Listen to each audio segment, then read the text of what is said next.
Halo semuanya, hari ini kita mau interview The King Shopping Center.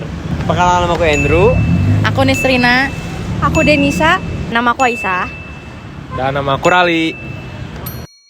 Oke teman-teman, halo, hari ini kita ada kedatangan dari langsung manajemen Kingsnya nih. Boleh dikenalin dulu nih. Oke, halo, selamat siang. Saya Yoel. Saya bekerja di manajemen Kings Mall Bandung sebagai sebetulnya kalau secara struktur saya di sekretaris perusahaan, corporate secretary, tetapi juga merangkap di HR manager HR, legal sama GA. Oke, baik. Untuk pertanyaan pertama, berapa banyak anggota keluarga yang saat ini bekerja di perusahaan dan posisi apa yang mereka pegang? Kalau saat ini hanya satu, Oh, sebagai direksi atau direktur. Gitu. Kalau mungkin di masa-masa sebelumnya ada beberapa Oh, begitu. Tapi kalau kita bicara yang untuk saat ini itu cuma satu dari pihak keluarga yang terlibat di dalam. satu ini tuh sebelumnya kan ada beberapa. Ya. Nah, ketika diposisikan melihat anggota keluarga yang masuk ke dalam perusahaan, itu tuh ada berapa anggota keluarga yang terlibat pada dulu dan mereka tuh posisinya sebagai apa aja? Oke. Yang saya tahu itu memang di sekitar tahun 90-an ya, gitu masanya pada saat itu. Yang terlibat itu kurang lebih memang lebih dari satu. Itu ada di keuangan, kemudian direksi sudah pasti. Lalu setahu saya ada juga yang bantu di bagian project itu dalam hal building maintenance dan sebagainya. Oke. Gitu. Nah itu kurang lebih sih. Oke, untuk pertanyaan selanjutnya, gimana sih budaya yang ada di perusahaan ini tuh menyeimbangkan antara sikap profesional dan juga suasana kerja yang bisa dibilang seperti keluarga gitu, Pak? Ya. Memang kalau untuk bicara budaya itu kan berarti sesuatu yang memang sudah dibangun secara lama. Memang tidak mudah. Jadi memang kalau yang saya tahu beberapa perusahaan keluarga itu memang memiliki salah satunya kelemahannya untuk bagaimana dia bisa bersikap untuk bekerja secara profesional, gitu ya. Nah memang kalau dalam konteksnya di sini kita dari tahun ke tahun memang kita selalu melakukan sebuah perbaikan atau improvement, terutama di dalam hal manajerial, yang mana memang dari konsep keluarga kita mencoba untuk membuat segala sesuatunya lebih tertata dengan baik. Nah, salah satu caranya adalah dengan membuat yang namanya sebuah SOP di setiap divisi atau bagian-bagian yang ada di perusahaan kita. Itu kita mencoba membuat yang namanya sebuah SOP. Jadi dari yang sifat atau budayanya biasa dengan kekeluargaan, apa-apa kalau ada masalah diselesaikan dengan secara baik-baik, kekeluargaan dan sebagainya. Nah, kita coba untuk membuat ada sebuah prosedur. Karena kan sebuah permasalahan itu bukan hanya di internal, tapi juga kalau kaitannya sudah dengan pihak eksternal. Nah, itu juga kan perlu ada sikap profesionalisme untuk menyelesaikan si masalah itu. Pertanyaan yang selanjutnya tuh kayak apakah perusahaan ini tuh memiliki dewan direksi formal? Misalkan jika iya, siapa aja sih yang tergabung di dalamnya, dan apakah ada anggota keluarga dari luar keluarga?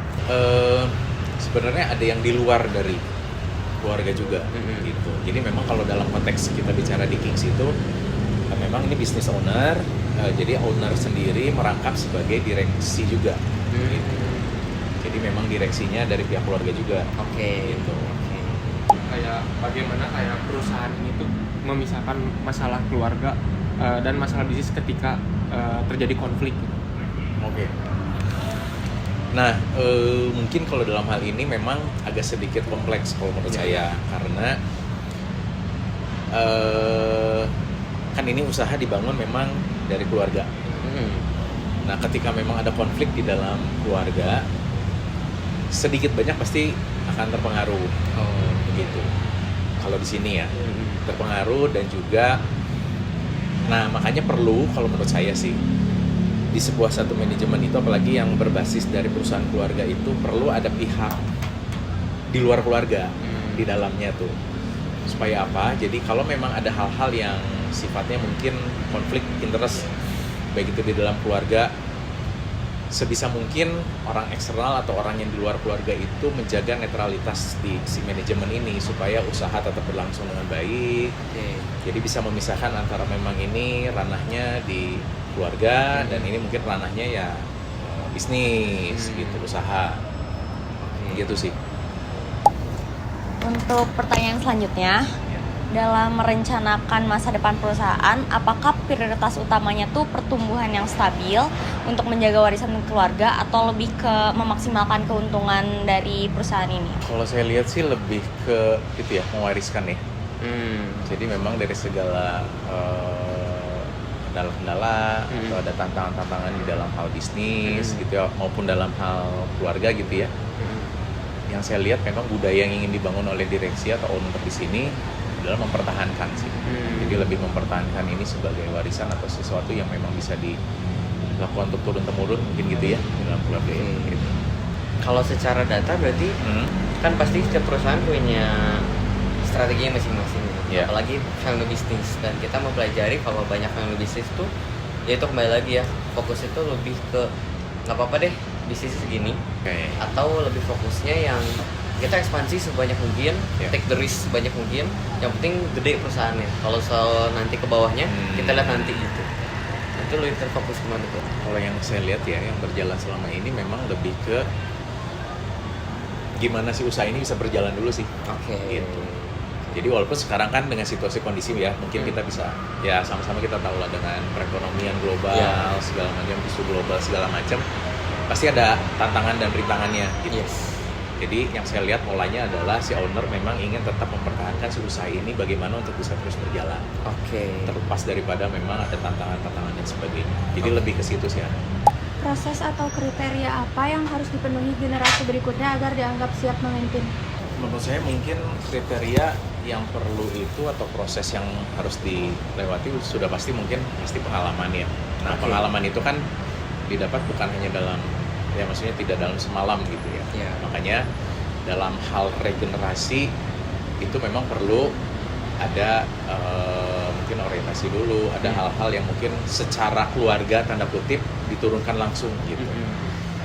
Ya mungkin kalau untuk bicara soal teknis, operasional dan sebagainya itu bisa dibantu dengan beberapa orang di luar keluarga yang ada di situ gitu. Cuman kalau untuk hal-hal prinsipal misalkan gitu ya, hal-hal prinsipal, hal sesuatu yang memang sifatnya dalam konteks ini tuh memang konfidensial dan sebagainya, itu memang harus dari ini sebelumnya yang langsung.